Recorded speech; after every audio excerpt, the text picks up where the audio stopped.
Le monde entier a rendez-vous à Sidrec de Ribérac, dans l'atelier du dessinateur Troups, grand voyageur du bout du monde.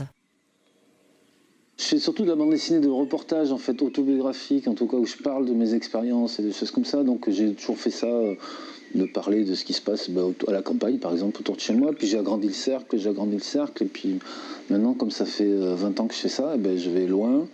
Je pars 2-3 mois, je prends des notes, j'ai des notes écrites, des notes dessinées, et puis après je rentre avec ce matériel chez moi et puis je dessine tout ça, quoi. J'étais à peu près sur tous les continents. Je sais pas, la dernière fois j'étais au Liban, avant j'étais au Laos, j'étais en Afrique aussi, là, j'étais en Amérique, j'étais en Colombie, au Mexique. En Asie aussi pas mal. Le dernier bouquin, c'est un bouquin sur le Laos que j'ai fait en collaboration avec Nicolas Dumonteil, un collègue bordelais. On a fait un truc sur les éléphants au Laos qui sont en voie de disparition. Voilà. Avant ça, j'ai fait un petit truc sur le Quercy, en fait.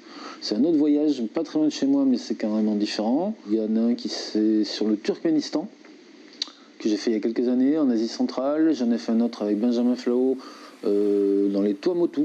C'est un archipel au-dessus de Tahiti. Plus ça va et plus je voyage dans des petites communautés, en fait, dans des petits endroits, des petits trucs. J'essaie de sélectionner des choses comme ça.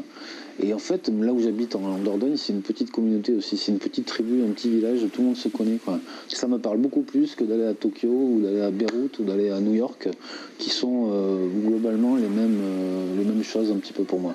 Ça manque de finesse, en fait, les villes.